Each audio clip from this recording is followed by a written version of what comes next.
Good evening, Razorback Nation, and we want to welcome you to the one, the only Hog Talk podcast live from the Electrical Supply Guys studios. We are a part of the Believe and Buzz Radio Network. You can hear us on all podcast platforms as well as Buzz 2 and 106.7 in Central Arkansas. So please like, rate, and review our podcast. And I am your host, Porter Hayes of Sports and Culture Arkansas. And alongside me, as always, is Jacob Davis from Arkansas Fight, and all live shows are presented by Arkansas Brewing Company in Ozark, Arkansas. And we are also brought to you Bet Online, and Bet Online is the fastest and easiest way to wager on all your favorite sports contests, events with the first market odds and lines. Bet Online continues to be the top online resource for all your sports information from live in-game betting, props, and futures. So head on over to Bet Online or use your mobile device to join today and make your first sports bet. Use our promo code BLEAV50 to receive your 50% welcome bonus on your first deposit. Bet Online is where the game starts. And speaking of game starting, we are here. It is finally game week. I know it's Sunday, the first day of the week, but we can officially say football is here. For those that are very excited that Vanderbilt, they're praising them on the SEC network. Now they're going 6-6. According to Davis. So, I mean, the Kool-Aid is deep when the Vanderbilt Commodores are going to be bowl eligible after week 0. So, Jacob, other than that, man, how was your weekend? Dude, it was great, man. It was kind of boring though on Saturday football games. I mean, watching the Northwestern Nebraska debacle. That was pretty fun to watch, and then you saw Illinois. I really feel bad for Scott Frost. The guys lost 21 games by position or less. That's freaking bad. When you do that onside kick, you can't. I mean, that was you're up at those. I think it was 28-14 at the time or something of the long lines of that. It wasn't close enough game to do that onside kick, and they got the ball at the 50. I mean, and it ended up costing them the game. No, Scott Frost, I don't feel sorry for him one bit, because then he comes back at the end of the game and says, well, our offense needs to be a little bit more creative. Well, you're creative. It'll cost you the game. So I don't really know what you expect after that, and then turn around and you want to pass the buck. So no, if you're the head coach, you got to take full ownership of that. And then when you're wanting to put your players under the bus or you're under the bus, I can't ride with that. Yeah, so that was where I kind of found it iffy. Yeah, so like it kind of reminds me a lot of the Brett Bielema era at Arkansas, where you were up so many times in the first half, only for the fourth quarter you lose so many games that I lost count of how many games Brett Bielema actually lost at Arkansas in the second half. But yeah, that's what it kind of reminds me of. Yeah, you don't throw your coordinators under the bus, especially after week 1. That's ridiculous, and that's where it's so refreshing. That's where it's so refreshing in Arkansas to have a head coach that if something goes wrong, he takes ownership of it. Well, and here's another thing. Talking about awkward. How about that ride back from Ireland? You ain't walking from your press box to your hotel room, or you ain't going home. You've got to get on right back over the pond. And and knowing with social media how many people's looking at that, your players, your coaches, your staff, your support staff. So yeah, that was funny, but it just brings it back of football is back, it's here. And you know what, I was thinking, we laugh about it, but for Vanderbilt to get that win, I mean, even if it was Hawaii, it's Vanderbilt. So for them to get a win like that, to get celebrated, because we all know after this week that the wins are going to come few and far between. So yeah, to me it was incredible though that they haven't scored 60 points on a team since in like 40 something years, 50 something years. That's what's crazy, man. And I do know we have quite a few questions going on tonight. I think Porter, what did you put on Twitter and Facebook? I put out, and we could drop them in the comments section if you're watching live. It's just, I mean, football's here. What's the thing that you're looking for the most? Like when you watch this game, what's going to stick out to you the most when you watch Arkansas against Cincinnati? Not what you're excited for. Like when you watch the gameplay and you watch this game, what is the first thing that you're going to be anticipating to see the growth, or interested in the offense, defense? It could be coaching. It could be anything. That does Kendall Briles open up his playbook more and not just go to those whimsical, double reverse passes or whatever, So yeah, drop them in the comments. But we've already got a bunch of comments in the the Twitter comments have been going on, and a lot of it saying the offensive line. That's understandable, agreeable. The pass rush, of course, we've went over that. The pass rush. Yeah. The first time that Browse has ever seen a starter quarterback again, how is that going to mesh? KJ getting a lot of KJs, getting a lot of offensive line KJ. Whether or not Kendall Browse is going to ruin every third down drive with a crazy play, just kind of like what I said. So I mean, it really does go to right. those concerns.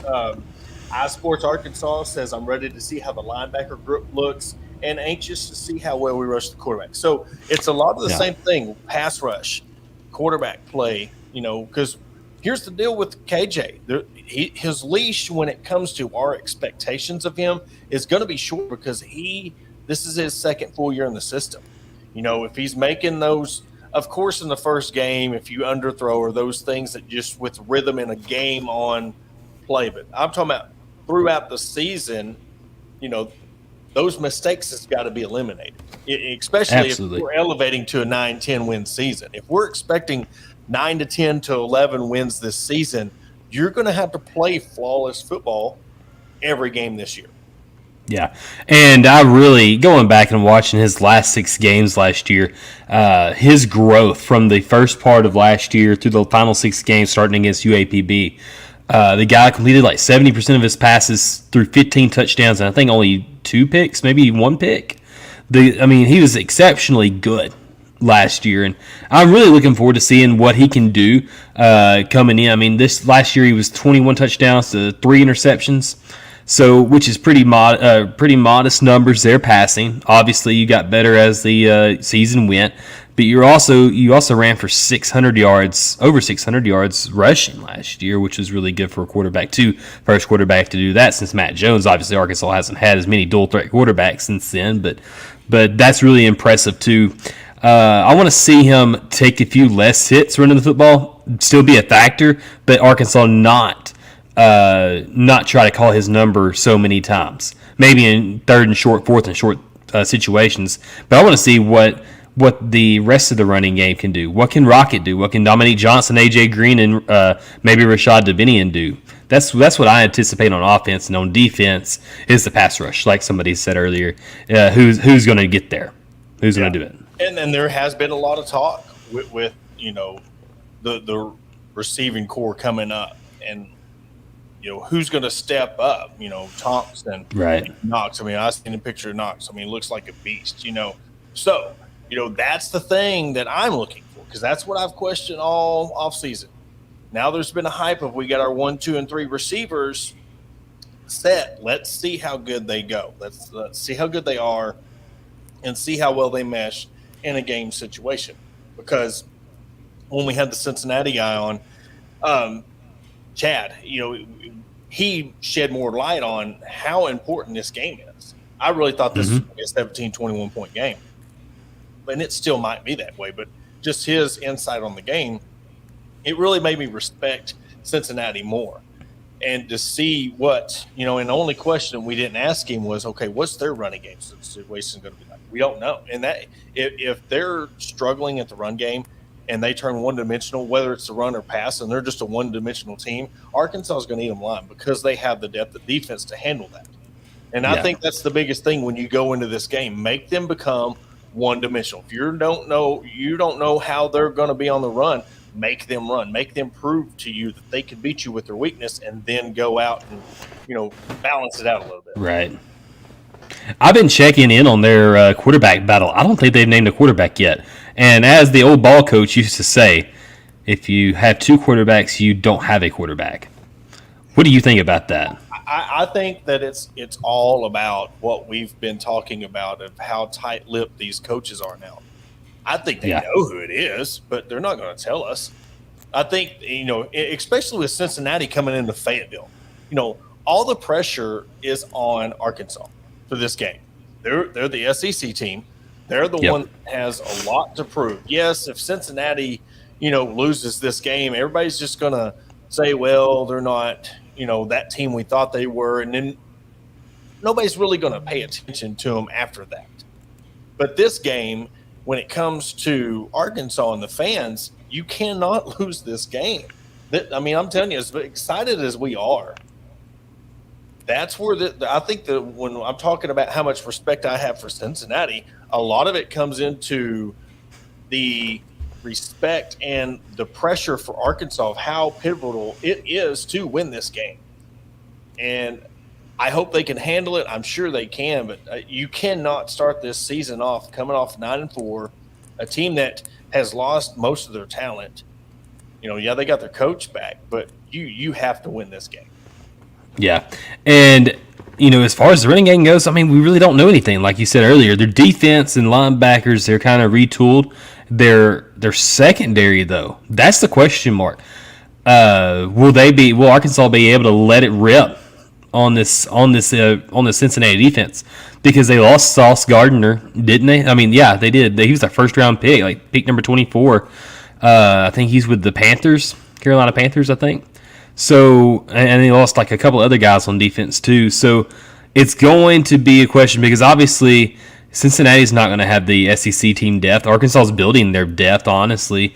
This is probably, we've heard it all the way. I've heard a lot of people say inside the program, reporters, beat guys that have said this is the biggest and best this team has looked in a very long time. They look like an SEC team, and you don't just do it overnight. This has not been an overnight fix, as Chad Morris would like to say. This was not an overnight fix, and it's gotten better because Sam Pittman has put in the hard work. Barry Odom, like I said in an article earlier this week, they've been praising Hudson Clark so much, and Barry Odom has a track record at Arkansas of doing and squeezing more talent out of these walk-ons and lowly rated guys that he inherited. He squeezed every single ounce of talent out of them and got the most out of them. So I want to see what they do in year 3 with mostly of the guys that they've recruited and that they brought in out of the transfer portal. How have they developed their talent and what they have? That's what I want to see too. And another thing, and I've mentioned this in other sports and with coaches, teams, and Hudson Clark, he was an animal out there. He was all over the place and was a walk-on, and he got that scholarship, and then it was almost like he hit a plateau. Yeah. Then he was getting picked on. So my biggest thing is, let's see. It's almost like the comeback. Like I've said it previous times with, okay, now you've got to where you want to be. Now let's see how you go to that next level. And that's tough. It's always easier of the two when you have that chip on your shoulder. You have that motivation. Now he got his scholarship. He got it after that one game where he had all the interceptions. And then, like I said, he got picked on. So let's see how. I want to see it on the field.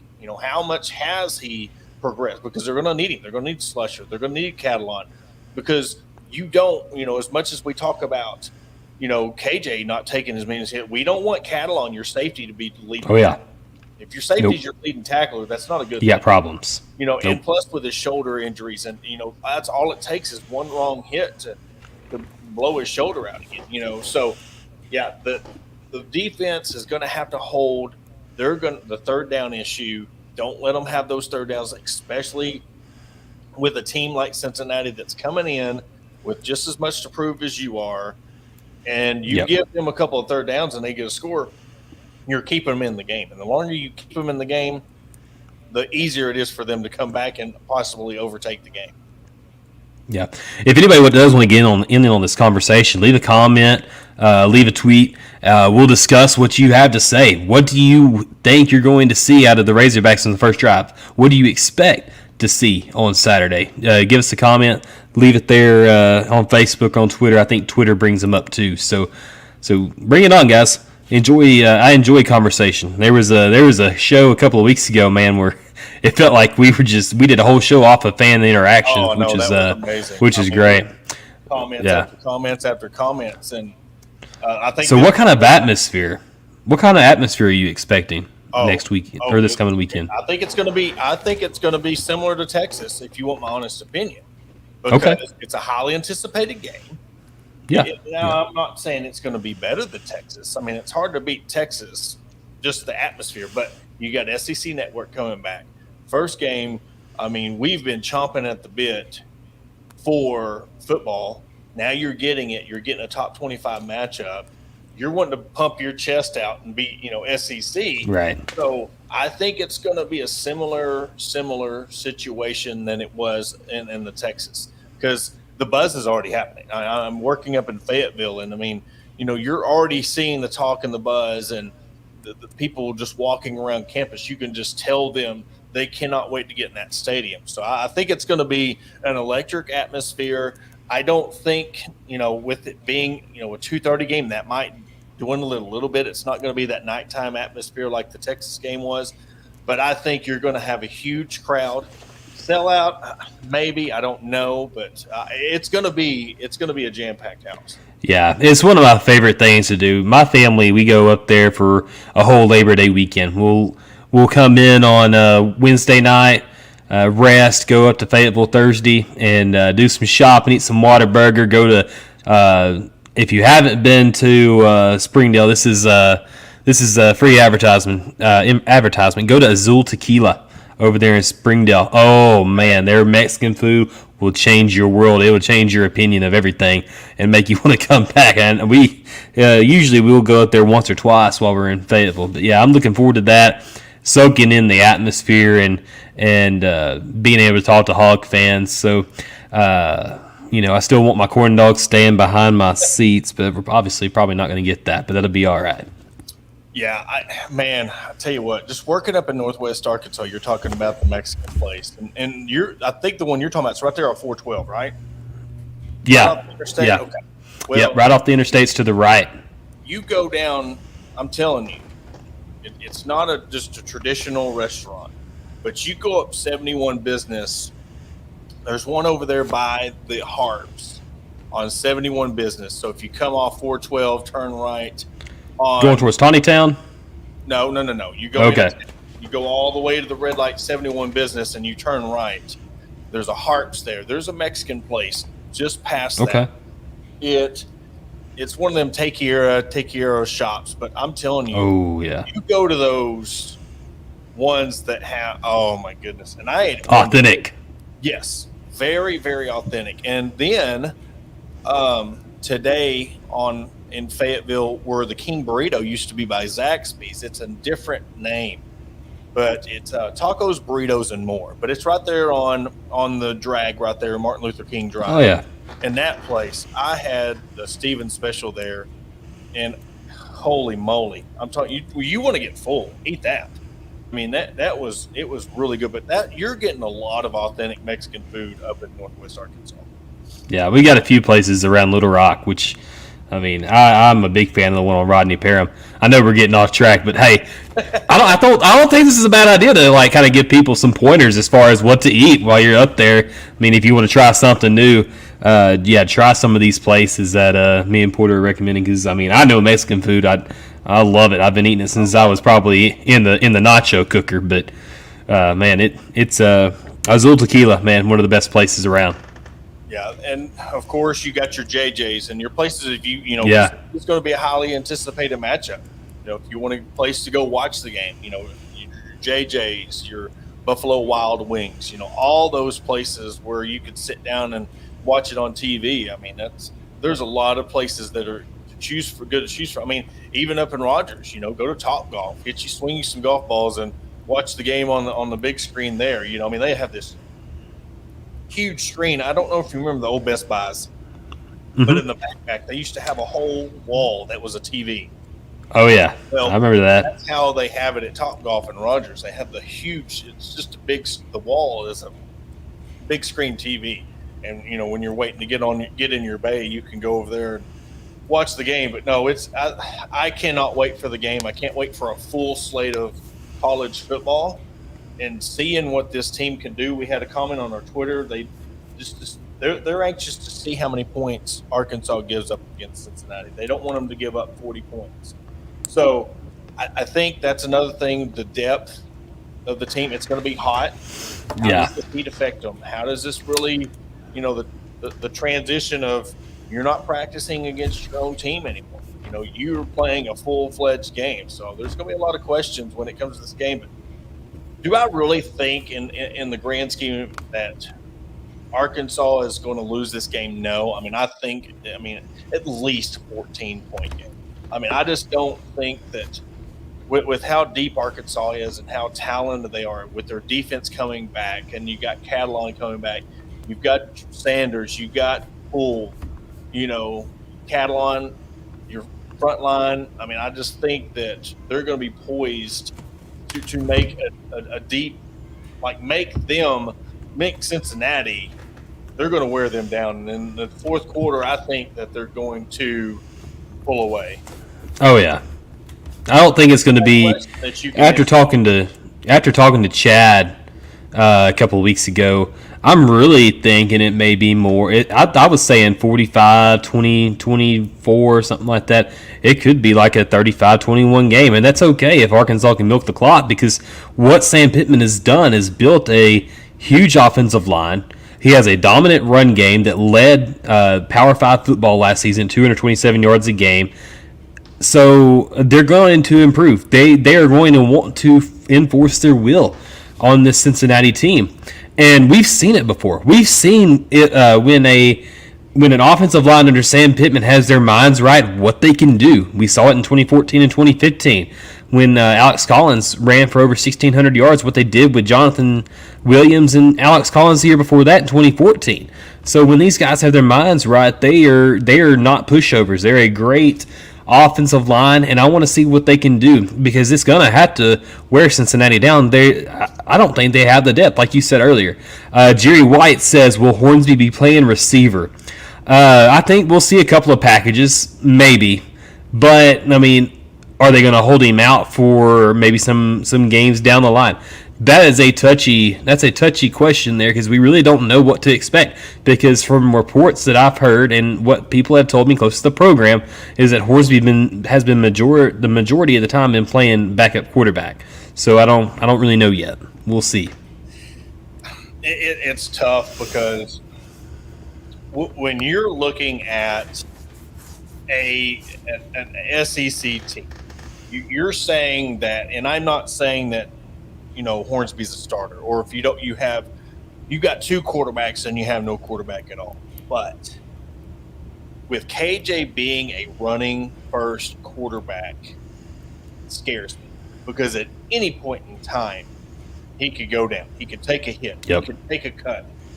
And I know the same goes if you're a pocket passer and you're more of a passer. You can take a blindside hit. But I'm just saying, in the grand scheme of it, with KJ being a running quarterback and you're playing in the SEC, you're playing Cincinnati, they're salty.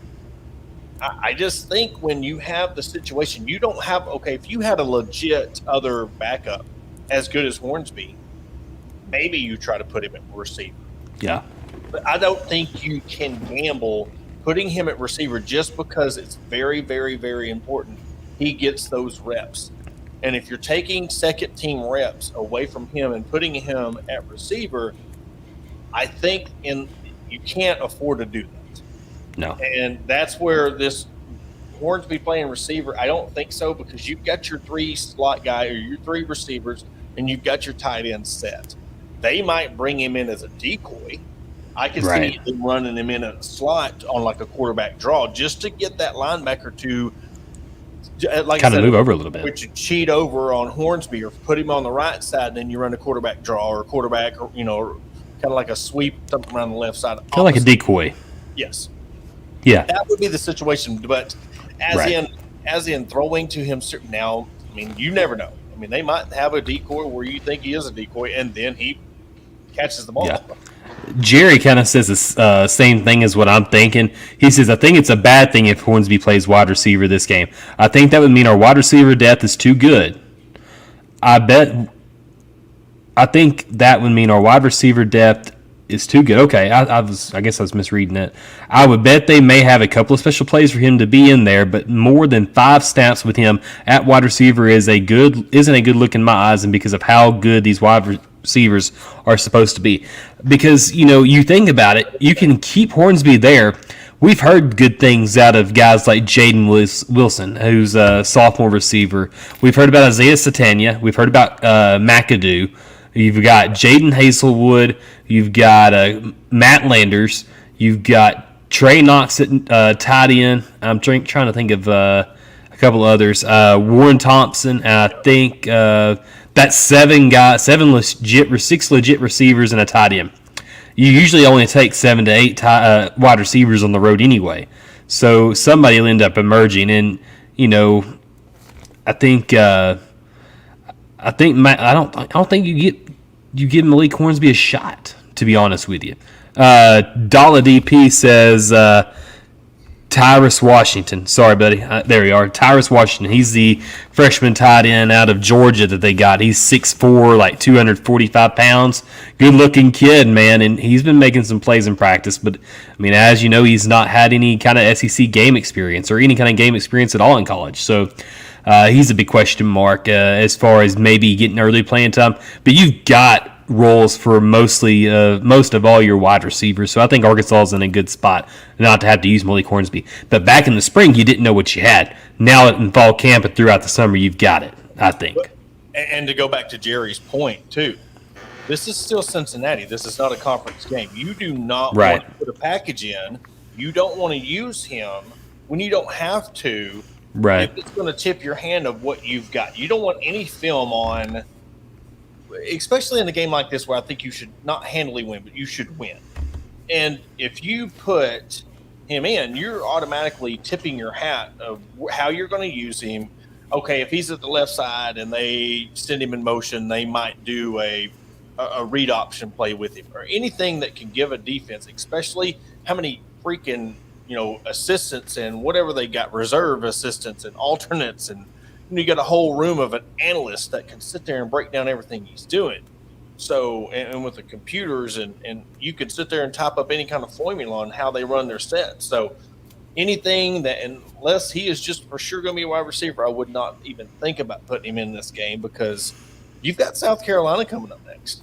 And that's an SEC opponent. So you don't want to do anything that, and I think in general, unless you don't have any other options, I think you need to use him at quarterback, run some packages for him on a third down when KJ needs a rest, or, if there's a series where you trust him to run your offense for a series, or in the fourth quarter, if you got the game in hand, bring him in. But I just don't think that when you're an SEC team and you're putting your quarterback at receiver and he's not like a Randall Cobb type-esque player, like an all-American type player, I think that makes your team look more negative than it does positive. Yeah. Zach Hall says, cannot wait to head up to the Hill Saturday. He's a great guy. I love Zach and what he does for the Storm Tracker stuff. If you aren't looking at his page, you need to go to it, man. He puts some really cool stuff, especially during tornado season. But back to your point, though, Porter, Malik Hornsby, he could be the future at the quarterback position at Arkansas. I mean, he is the future. He's the backup quarterback. He's very talented, can run, faster than – probably 10 times faster than I ever could dream of running. I mean, the guy's got a pretty good elite arm. He may have to work on his accuracy a little bit. But from what Sam Pittman has said during the lead up to this season is that Malik's been pretty accurate, KJ's been pretty accurate, and Cade Fortin's been putting up a fight to transfer out of South Florida. So you've obviously got three pretty good quarterbacks, guys that have experience at the Power 5 level. You haven't had this kind of depth at the quarterback position. Now, I'm not saying that this is Ryan Mount, the Tyler Wilson kind of depth, but you do have the depth there that you could be dangerous, especially with his legs. Is Malik Hornsby? I think he could be a problem, especially in the future. Well, the talent's there. I mean, let's be, let's give Hornsby his praise. The talent's there. Or if he would have come to you wanting to transfer out, they would have kind of been like, okay, let's go get somebody in the portal to back up KJ. Yeah, they respect his talent. So, I mean, in a sense, if you want to put back up Tyler Wilson to Brian Mallett or however you want to filter that in, I mean, you could compare talent, but we have not seen enough of him on the field. We've seen what his legs can do. But right. we can't put that 1-2 combo in any kind of situation because there's not been any kind of passing really experience for us to really say right that they can compete and be a top 2 duo. But I mean, but with KJ, it's his team, and I think he's gonna be more balanced this year because he's gonna have more people that he knows he can throw to. Look, I mean, I know that I've said this guy's name so many times, but I want to make it a point that this guy, as much as we talk about players when things go south, I keep on bringing up Trey Knox's name because, he could have easily transferred out. He could have easily went somewhere else and been a good receiver at another school. But you know what? Not only did he change positions, but he gained the weight to be in that role. I think that says a lot about his character, where he's at right now. And I think he is going to have a huge year. I think, mark my word, he's going to win us at least one game. He's going to have a game-winning drive catch. He's going to have a game-winning, not a game-winning catch, but here he's going to have a 3rd down, 4th down conversion that's going to set us up for a field goal to win it. But he is going to have a huge impact on one game this year. Yeah, and I mean, it shows that he's bought into what Sam Pittman is trying to sell. Like, that's a good teammate, a good team player, and a guy that wants to win, a guy that will do what's best for the team. And we've seen like Yelda Froho, who had to step in at offensive tackle. Or offensive guard and play, and he ended up getting drafted in the pros. Like, guys that are team players that want to be drafted, that want to make it to the next level, that want what's best for their team. And Trey Knox, he obviously has the ball skills because we saw it as a freshman, but I want to see what he can do. Completely bought in with a changed body, because he really broke out last year. Albeit he only had 180 yards, but and a touchdown. But most of that was in the final 5 games when he absolutely went to that new role. So the guy can he block in the run game, and can he catch crucial first downs or crucial catches on 3rd down to continue drives on. That's a good point, Porter. And I think we'll be able to see that week 1. I think he'll be a matchup, not a nightmare, but a mismatch for linebackers at Cincinnati. Yeah, but we're up against a break. So after our break, we're going to continue talking about this conversation. Keep the comments rolling, but we're also going to talk about the SEC predictions that I kind of want to razz Jacob about, and Vandy going 6-6. If you've not heard the shot around the world of Vandy going 6-6 in SEC play, but we will also touch on volleyball and soccer's huge weekend, especially the volleyball's win over 8th-ranked Washington in Barnhill. And then, of course, the soccer team played Arkansas State today. We will recap both games after the break. Shelby Taylor Trucking serves all your timberland needs in South Central Arkansas. With over 50 years in the industry, Shelby Taylor Trucking has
And we want to welcome you back to the Hog Talk podcast. Well, again, thank you to all of our sponsors who make this possible. And Jacob, we'll get right into it, man.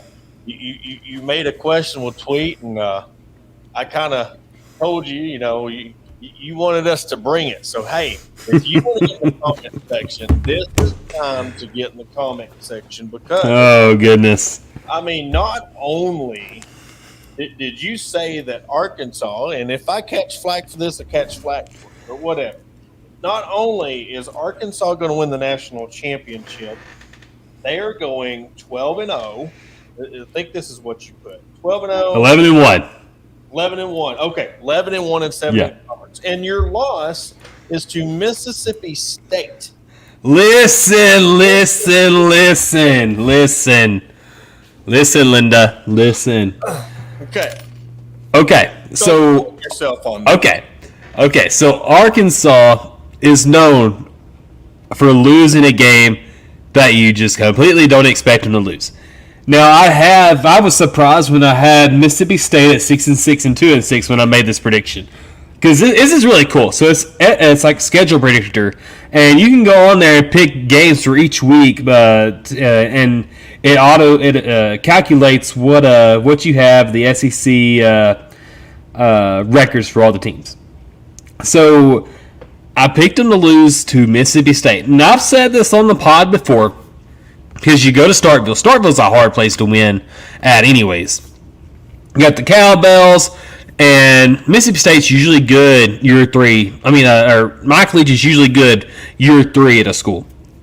Usually has a history of winning 10 games. And I have them at 6-6 for whatever awful reason I don't think I was thinking. But yeah, Arkansas, I think they beat Alabama, they beat A&M, they beat BYU on the road, because I don't think they're losing to BYU. I'm sorry, I may be proven wrong, but I don't think they're losing to BYU. I don't think they lose to Ole Miss, because I think Ole Miss is kind of getting a little bit of love that I think they don't really deserve. They've got a lot of transfers coming in. And could this backfire in Lane Kiffin's face? And I love Lane Kiffin. I'm a Lane Kiffin supporter. You know that. All of Razorback Nation knows that, because I really wanted him as head coach before they ended up signing Sam Pittman. I'll keep on going. I think they beat Liberty. I think they beat LSU at home, because all these games are at home. And then they go and just smash Missouri into the ground, who I have finishing 3-9, 0-8, because I don't like them. They stink. They smell. They're just weird. So, yeah, they don't smell like corn dogs, but they're kind of weird. They're just a lot of weird people, and their coach is weird too. So, yeah, I've got Arkansas. I got Arkansas going. Catch you off guard. Okay. The same guy that one day prior, Desmond Howard puts out his top 4. Texas A&M, Pittsburgh, Baylor, and Michigan. And you say, bro. One day later, I'm saying, bro. Because Vandy is 6-6 after their thrilling win over Hawaii. Oh, dude, it was great, man. Mike Wright, he's the deal. You got Carolina going 5-7, 2-6 overall, which I'll swap them for Missouri. They go 0-8 in conference. I never get a conference win. And we'll talk with Spurs Up. We're going to have Spurs Up show on the Carolina week, and we're going to announce who we got next week, because at the end of the show we do have a big announcement to make when it comes to our show. But I just could not get over, the which I love the love you have for the Hogs. I think that's what we love about having you on the show. Absolutely. They're gonna win all the games, and they're gonna never lose, never yield. But that's right. It's just, man, Vandy 6-6. But you got Florida going 4-8 in overall in 2-6 conference. Ole Miss 3-5, Mississippi State 2-6, and you've got Auburn. Jake Crane, if you are listening, this is for you. He's got your beloved Auburn Tigers going 4-8 and 1-7, one conference win, and I don't know against Missouri. Missouri, okay. Yeah, because I hate Missouri. I don't like to pick Missouri. All is fun, and I think what we were talking about before, the break and before we come on air is, like sometimes we do these for fun. We do these for interaction because in reality, we're not the ESPN guys. We're not the Fox guys. We're not the SEC network guys. We're two guys doing a podcast. We want to have fun. I think there was one time last year, I think it was either last year or the year before last, we were doing predictions and I had Arkansas beating Florida by like 90. And how I put my prediction in, I didn't even mean to, but that's how I got posted. And oh my goodness, I mean, everybody's like, I like Porter's thinking, they're going to 63-7. Yeah, 63-7 or something like that. But, yeah, I remember that. So we can razz each other about it and be like, okay, but some of these people, they were taking it too seriously.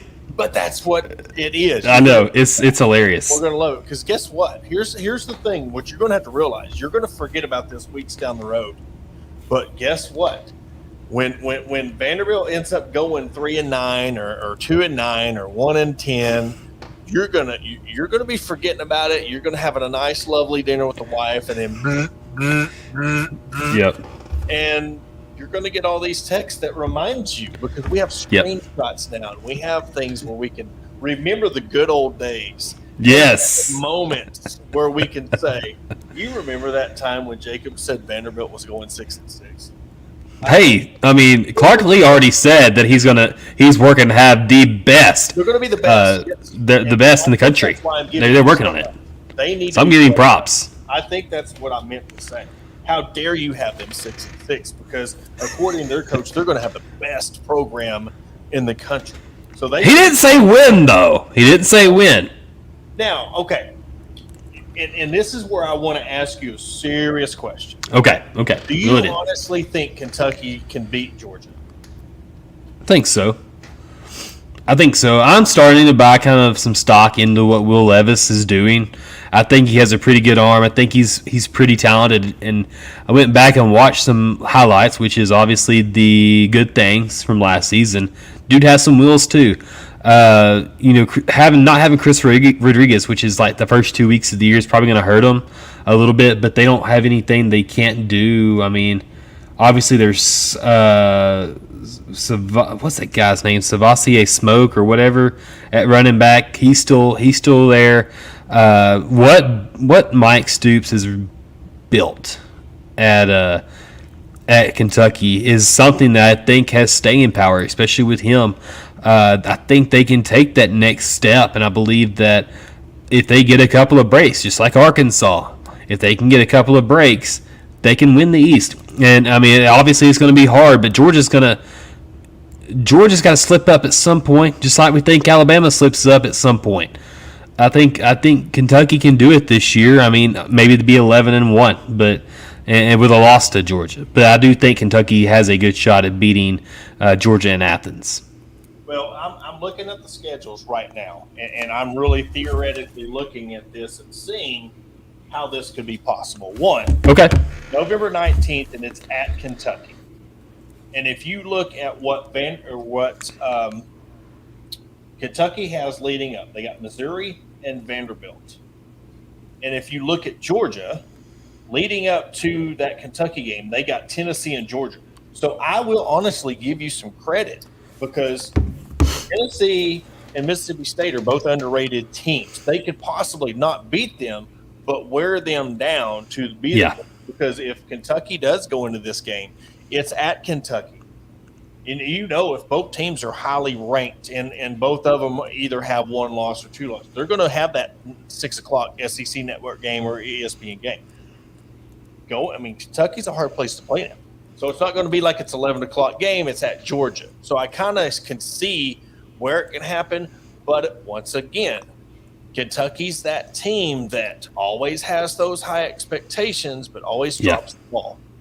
So that's where I had the same thoughts about Georgia until last year. You've got to prove to me you can get over that hump. And they did. Georgia did.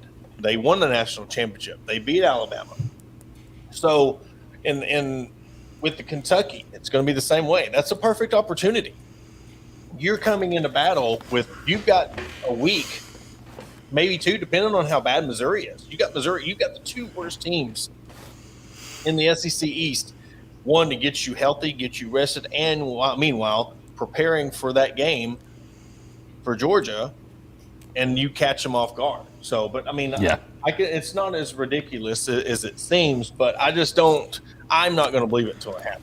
Everybody's stuck on what Alabama and Georgia have done over the last 5 years and what Alabama has done over the past 16 years under Saban. But they have to fall apart at some point. I mean, and by falling apart, maybe finishing 10-2 or 9-3 when it's unexpected. Somebody's going to have to step up. And I think that's the reason that Arkansas has a good shot at stepping up. Because not only have they recruited well, but they've developed well, and they've also gotten guys out of the transfer portal that are going to be difference makers on this team. Do they have enough of those guys to really do it? And and that's a big question mark here in Cincinnati week 1, and we're going to have that answered. Maybe week 2 against South Carolina. Is the defensive line ready to take that next step? Is Jordan Dominic and Landon Jackson going to be ready to? And is Zach Williams, Eric Gregory, Jashad Stewart, guys that have been there a while, Isaiah Nichols, are they ready to say, hey, we don't need Ridgeway. We don't need Markel Utsi or Trey Williams to be a successful defensive line. Are they ready right now? And I think that is the only question mark on this team, outside of a small minor one at wide receiver, which I've started to buy stock in the wide receiver room. Is Arkansas's chance going to be held on the defensive line? And I say, heck yes. I know it will. If they can get a pass rush against South Carolina and show it against Texas A&M, Arkansas can make a run. I don't know how big of a run, but I think they can make a run. It's going to take, and this is what when it comes down to if you really want to go off your prediction and you want to go 11-1, for this team to go 11-1, you better have a solid locker room. You better have that team of destiny. Like, you need to have those things go your way that normally. Yep. You date back to the Clemson team in 18, the LSU team in 19, the Alabama team in 20, and you look at the team last year, Georgia last year. You look at those teams, and they were teams of destiny. Like, everything was going so right for that team. They were juggernauts. They were just the best team in all of college football. Yeah. And that's what – and I'm not saying, Arkansas is going to necessarily win the national championship, but I'm telling you, KJ Jefferson needs to put this team on his back and tell them, this is why I came back. I come back for this reason because I want to win. I need y'all to help me get there. I can't do this alone. I need you to help me. Jalen Catalon, the same way on that defensive side. I could be a pro right now. I need you to come help me. Let's be brothers, band of brothers, because I'm telling you, that's what wins national championships. That's what gets you to beat teams like Bama, and that's what's going to get you to 11-1. You take it game by game, but you get those dogs. I know we use the terms dogs, but you need to get those guys that are not just dogs on the field. They need to be dogs in the locker room. Because if you get that, this team can be untouchable. I'm not saying they're going to win every game, but they could be untouchable in the fact that they're going to give it their all, and they're already competing with Alabama. They're already competing with them. They beat A&M. They got beat by Ole Miss, but it was a close shootout game. They don't have Matt Corral this year. We've got KJ. We got all our people. The only person really when it comes to what we are missing on this year's team is Burks. But if we've got 3 guys compared to the one that we could count on last year, I will take 3. Say, let's just put Burks at a 5-star. I would take 3 4-stars, 3-stars over that 1 5-star because you can move it out. You can spread it out. Yep. When he's sitting on the bench, you've got another guy. If he gets hurt, you've got somebody to go to. So I know I got on my soapbox a little bit and kind of you're good. A little Eddie from Clarksville moment, but that's what it's going to take because I've watched college football for a long time, and it was weird. As much as I don't even want to admit this, it was the Ohio State when they had that team of destiny and they had the guys in the locker room saying, "Look, this is why I came here. I want to win the national championship. Help me go do it." And you need that. Yeah, they were destined that year because they, was it JT, whatever his name was that went down and Cardell Jones came in and Zeke Elliott and all those guys, man. That was a very, very good team, a team that surprised a lot of people by beating Alabama in that first college football playoff game. That was wild. But, man, there's so many things that you think about it in Razorback history. I go back, and I think I've said this a couple of times on this show, where this team resembles a lot of the Petrino team in 2010 because we knew what we had coming back. You had a very good quarterback coming back. You had a very good run game returning. You had all your offensive linemen returning. You had a pretty feisty defense that showed up late in the 2009 season. And then you had a pretty good special teams from 2009, all returning. You look at this team this year, you got your quarterback back. You've got 3 really good running backs. You've got a wide receiver core that is unproven at this point at this school, but they've had pretty good careers elsewhere. And then you have your defense coming back that's improved every single year since Barry Oden's been on campus. And then you have Cam Little, who's just a really good kicker, and you have Reed Bauer at punter. You have a complete team if you look at it up and down. So this team is really similar to the 2010 team. You'll catch that in an article I'm writing this week for Saturday Down South, that this team is so close, so similar to that 2010 team that makes me sick just thinking about it. And you look back at that 2010 team and that 2010 season and how close you were against Auburn, which was the team of destiny we became Newton that year.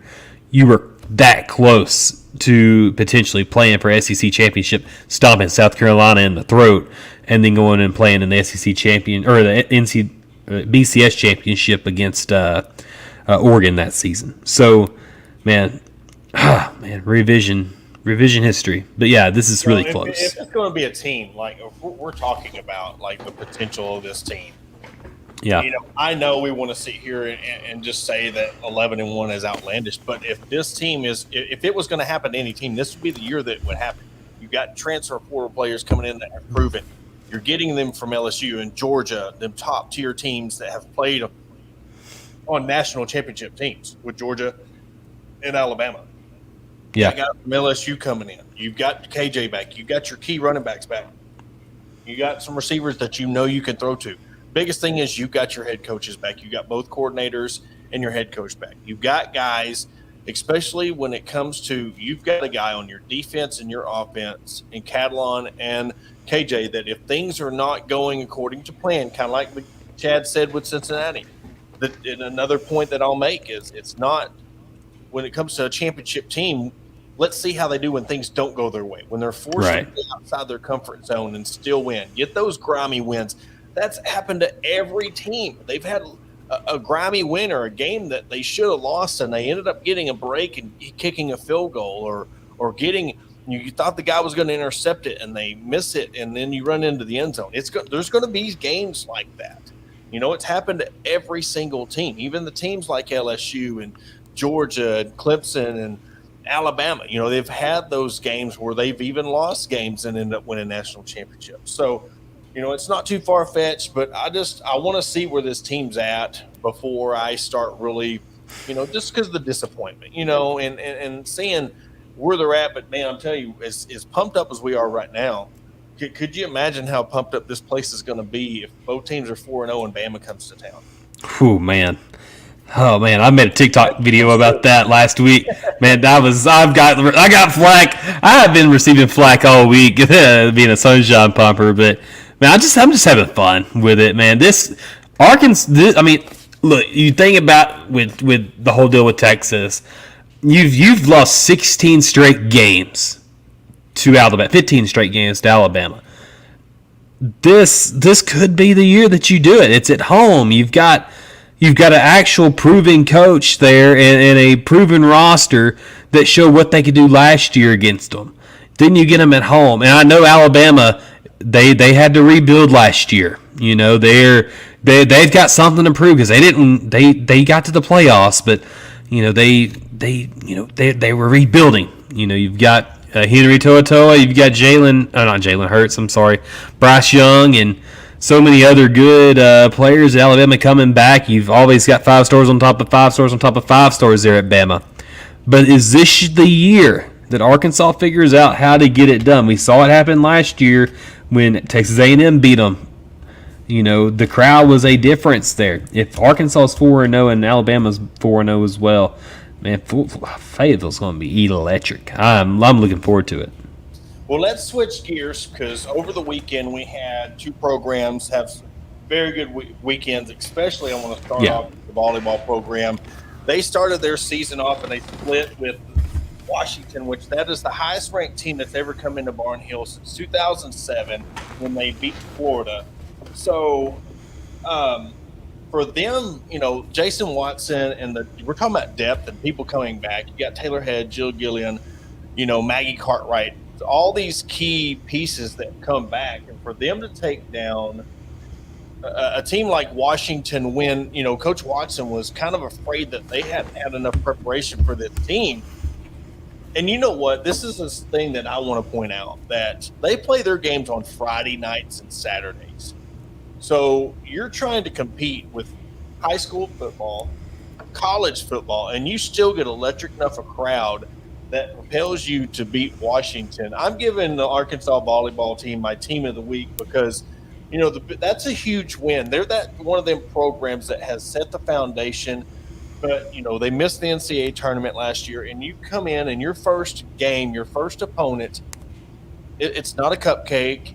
You're playing the 8th ranked team in the nation. I know they won 3, and it wasn't like they took them to a 5th set and grinded it out. They beat them in 4 sets, 3-1 on Friday. And then, you know, the next night, you know, it didn't go too well for them. They lost 3-1 to Washington, but to split against a program like Washington is huge for them. Big shout out to Jason Watson and his team for coming away with that win. Gracie Ryan, I mean, breakdown. You even had the head hog out there too. Yeah, and that's the thing, you know, that is another thing we talk about, that if Sam Pittman is showing these other programs love, what is he showing his own program?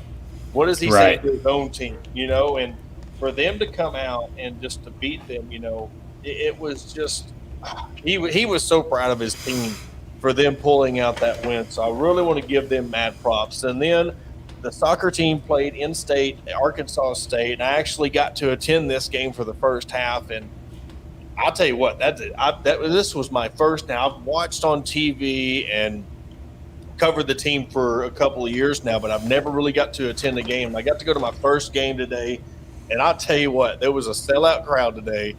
I posted a picture of it.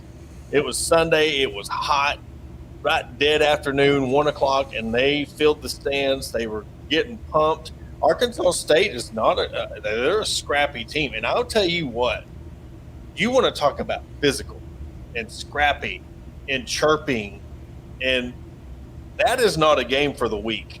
I mean, you're going up and you're jumping with them, trying to headbutt that ball and get a play, elbows in the back. I mean, and it's a very physical game. It's more physical than you could think. And watching it live and watching what Colby Hell and this team, Jacob, I mean, this team is a top 10 team, and they've got 3 freshman starters on this team. They got another one that doesn't start. Her name's Ansley Erzen, but she is a track star from Des Moines, Iowa. And I'm telling you what, she's everything is advertised. I watched her just sprint down the field, and just her speed alone it's insane. Then this is what it says about what Coach Hell's done for his program. You've got a different Potagil playing. You've got Ellie, which is Anna's little sister. You've got Mackenzie Malum, which Taylor's little sister is playing. And then you've got I think there was 3. I can't remember with the third one where Ava Tankersley, her sister played on the team. So you've got kids that are coming and their sisters are coming playing. And it's just amazing to see this team play live, how disciplined they are, how together, and not everything's coming together. And I think even though they won 4-1 today, I think there was still some things that Coach Hale wants to see on tape, on film. They were getting, giving too much space to Arkansas State, letting them in the game. And I mean, they got a shot at the end to prevent the shutout. But guys, I'm telling you right now, I've preached this for 3-4 years now. If you're not into the women's programs at Arkansas, you need to, because you're going to get your money's worth, because you're paying a high school. It's cheaper to get into Arkansas women's program game than it is to go watch a high school game. And you're getting D1, the best talent in the country with your soccer program. You're getting D1 national top program with your softball, with the #1 recruiting class in the nation. Your volleyball team just beat the 8th ranked team in the nation. You've got your gymnastics team coming up, not to even mention the women's basketball program, the golf team. Then you go to your king of the women's programs, the track and field program. So I think that what we preach with this football team and the success, it filters out. You see what Sam Pittman's doing. He's going to the volleyball games. He's going to the softball games. He's going to go to the soccer games. I mean, they're going to go to all these programs and all these games, and it's very exciting. And I think we are breaking attendance programs. So I can no longer say, hey, maybe more fans need to get there. Well, yeah, we can always expect more fans to get there. But again, I want to applaud the fans who show up to these games at 1 o'clock in the afternoon. First game of the season, there's 1,500 people at these games. The 3,000 that will go to a softball game, the 1,500 that shows up for the volleyball game. Because you know what? 3-4 years ago, there was 400. There was 50. There was maybe 100 in the stands. Now we're breaking the 1,000 barrier mark, 3,000 barrier mark. So tip my hat to the fans. This is the best fan base in the nation. And I know I say that. I don't say it to Sunshine Pump. This is the best fans in the country, and you're proving it by going and supporting every single program at the University of Arkansas. Yeah, and it's really good when they're all good too. And it's not just supporting them, you're supporting good teams, kids that work their butts off each day. And I mean, I can appreciate that. And I love spending my money on things that people are passionate about, and one thing is they're passionate about winning up there in Fayetteville right now. You've got your check, and I think we've said it over and over again. I know we're getting close to signing off, but man, we are blessed to have a guy, Hunter Yurchek, who keeps everybody accountable, who has built such a tight-knit family up there around the athletic department. Arkansas is lucky to have him. Arkansas is lucky to have all their coaches and all their players. Here's to another successful fall season. I think we've preached that for the longest time. We didn't wait till the success got here to where we're like, we seen what was coming. I think a lot of people seen what Hunter Yurchek was doing. Every coach, Courtney Deifel, speaking of the women's program, got a contract extension. Yep. He will be here through 2030. And you know what? It's like this was in the works for the longest time. Just because it's happening right now, that shows you that if you have success, Colby Hale got an extension, win 3 back-to-back SEC championships. Courtney Deifel, back-to-back SEC championships. You're getting their coaches paid. You're getting your coordinators paid, along with your head coaches paid. And there's in the works what I've kind of heard, rumor mill, maybe it's nothing finalized yet, but they're looking at making a joint facility for the softball and the soccer program. Oh. So more to come on that. I've heard rumblings of it, but I'm just telling you that Hunter Yurchek has blown me away on he will sit there at a soccer or softball game instead of being at the baseball field during LSU week. He's done so many things that have proven to me that he's there for all the programs. He's on social media promoting it, but he's also at the stadium. But with that said, we do have a huge announcement. We've done this in the past during football season, but we've never done it in a live broadcast like we have since we've been with the wonderful people at StreamYard. But we are going back to 2 shows a week. We will keep our Sunday show. We're going to move to a more a solid foundation format on our shows. We're going to keep the same time at 8:30, but we're going to go Sunday night at 8:30, and then Wednesday nights at 8:30 we're going live. And for Cincinnati week, we have Justin Williams from The Athletic. He covers all stuff Cincinnati Bearcats.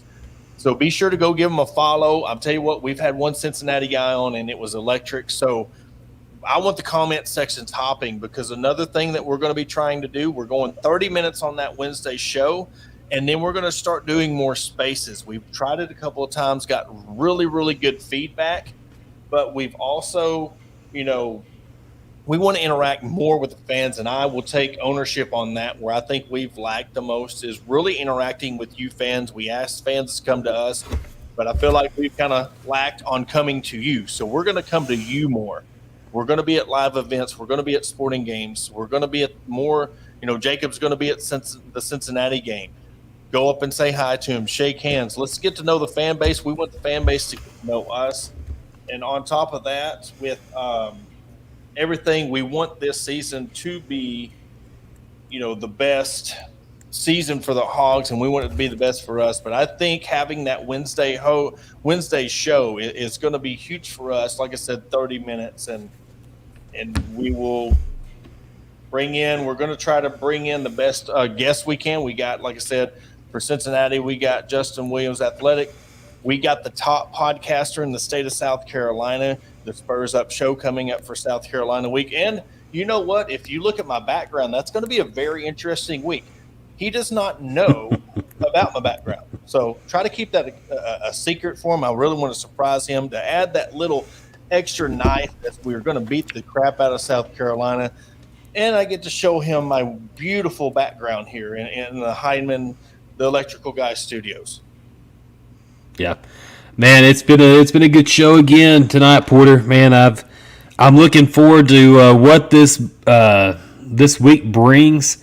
It's going to be a very busy week, especially with Arkansas fight. I mean, we're going to be shelling out some content as far as football goes, and man, it's the best time of the year, the best 3 months there is, and man, goodness, I'm glad football's back, and I'm absolutely glad Razorback football's back.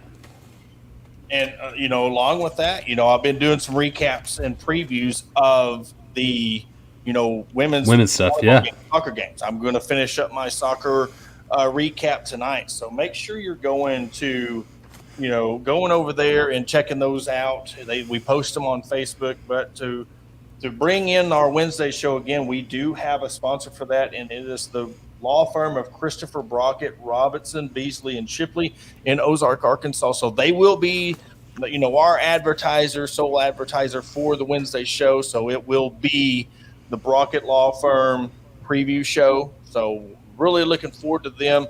Christopher Brockett, who they're part of the Arkansas Brewing Company, wants to, bring in his law firm to be another advertiser. So along with who's our live show for the Sunday show, he's going to be a part of the Wednesday show as well. So that means to us that we're doing a pretty decent job. So hopefully this Wednesday show is going to be a good one too. And so that will do it for another episode of the Hog Talk podcast. Again, we are brought to you by Bet Online, Believe Network, and the Buzz Radio Network. Jacob, if you want to do a Spaces, let's see what we got. If you got time, we'll jump over there, and we'll. If not, we'll catch you on Wednesday. I don't think I have time tonight, but we'll catch it. We'll get it next time, man. That sounds good. All right, guys, go Hogs.